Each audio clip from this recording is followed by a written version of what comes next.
আসসালামু আলাইকুম। সকালবেলা ঘুম থেকে ওঠার পরে মনে হলো যে প্রবাসীদেরকে নিয়ে আরো কিছু কথা বলার প্রয়োজন।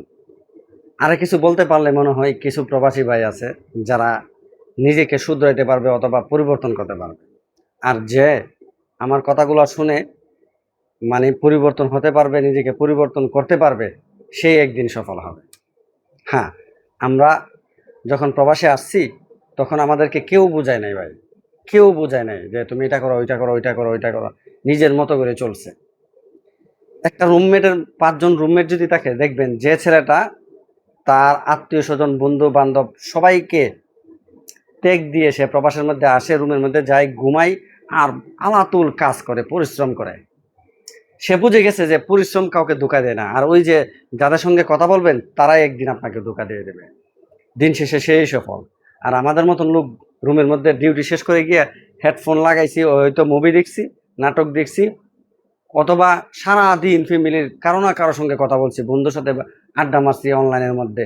তো আমরা কিভাবে সফল হব? আমি একটা হিস্টোরি আপনাদেরকে বলি, ভিডিওগুলো ভালো লাগতে পারে, নাও লাগতে পারে। প্রবাসী ভাইয়েরা একটু নিজেকে পরিবর্তন করুন। আমি একটা কথা বলি আপনাদেরকে, রুমমেট যখন থাকে না, তাদের ফ্যামিলি একজনের নাম্বার আরেকজনের ফ্যামিলির মধ্যে থাকে। তো সে যখন কল দেয় না, এমনও রুমমেট আছে, সে বাড়িতে একবার অল্প কথা বলে। সে বলে কথা বলে কি হবে, কাজে থাকে সবসময়। তো তাদের ফ্যামিলি ফোন দিয়া মানে কমপ্লেন করে যে কেন সে ফোন দেয় না, তাকে একটু বুঝায়, ও এই সেই।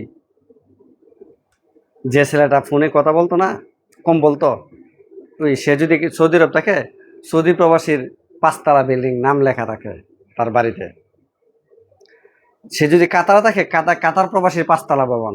দুবাই থাকলে দুবাই প্রবাসী ৫ তলা ভবন। লন্ডন থেকে আমেরিকা যে কোনো জায়গাতে থাকুক না কেন, তার ওই দেশের নাম দিয়ে ৫ তলা, ৬ তলা, ১০ তলা ভবন তৈরি করে। কারণ সে প্রবাসে অনর্থক কথা বলে কারো সঙ্গে, সে সময় ব্যয় করে নেয়। আর আমাদের ফ্যামিলির কোনো কারো কাছে কোনো কমপ্লেনই ছিল না কেন কথা বলে না, কারণ তারা বলার আগে আমরা সব কিছু বলে ফেলছি। তো নিজেকে পরিবর্তন করার একটাই, আমি আপনাদেরকে বলবো, সকলের সঙ্গে যত কম কথা বলে পরিশ্রম করে, পরিশ্রম ধোঁকা দিবে না ভাই, আপনাকে একেবারেই ধোঁকা দিবে না। আপনি প্রচুর পরিশ্রম করুন, দেখবেন এই একদিন আপনি আপনার নামে একটা ভবন থাকবে, একটা ইমারত থাকবে আপনার নামে। আমরা পারি নাই ভাই, আমাদেরকে এই কথাগুলো কেউ বলে নাই। টাকা ইনকাম করি না এই কথাটা বলেন না, টাকা আলহামদুলিল্লাহ যথেষ্ট পরিমাণ টাকা ইনকাম করছে, কিন্তু টাকা তো আমাদের পকেটে ছিল না। আমরা তো আর পকেটের যত্ন নিছি না। সবসময় আমি ভিডিওতে একটা কথা বলি, দেখেন প্রবাসী ভাইয়েরা, বুক ভর্তি ভালোবাসার থেকে পকেট ভর্তি টাকার অনেক মূল্য। রাগ করলা? হ্যাঁ, এটাই সত্য। বুক ভর্তি ভালোবাসার থেকে পকেট ভর্তি টাকার অনেক মূল্য। আপনি আপনার পকেটের যত্ন নেন, দেখবেন এই জমিনে আপনাকে যত্ন নেওয়ার ব্যক্তি কম পড়বে না। ঠিকই শুনেছেন। রাগ করলা? রাগ করে কি হবে ভাই? রাগ করবেন না, রাগ করবেন না, বিন্দু পরিমাণ রাগ করবেন না। আপনি আপনার পকেটের যত্ন নেন, দেখবেন আপনাকে যত্ন নেওয়ার ব্যক্তি কম পড়বে না। তো আমি যে কথাটা বলতেছিলাম, আপনি নিজেকে বিলকুল সম্পূর্ণ পরিবর্তন করতে হবে। এত আবেগ দিয়ে, এত ভালোবাসা দিয়ে কিচ্ছু হবে না ভাই। আবেগ ভালোবাসা এমনভাবে আপনার বুকের মধ্যে ছুরি আঘাত করবে, একসময় আপনি দাঁড়াইতে পারবেন না। কারণ আপনার শরীরে তো শক্তি নাই। ৮ ঘন্টা, ১০ ঘন্টা, ১২ ঘন্টা ডিউটি করে গিয়ে সেটা আবার ৫ ঘন্টার বাড়িতে কথা বইলা সকালবেলা ঘুম নিয়ে আপনি আবার ডিউটিতে যান। তো আপনি তো দুর্বল থাকবেনই। তো কিভাবে দাঁড়াইবেন?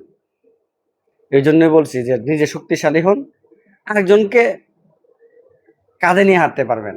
নিজে প্রতিষ্ঠিত হন, সকলকে সহযোগিতা করতে পারবেন। হাদামাল দুনিয়া, এটাই দুনিয়া।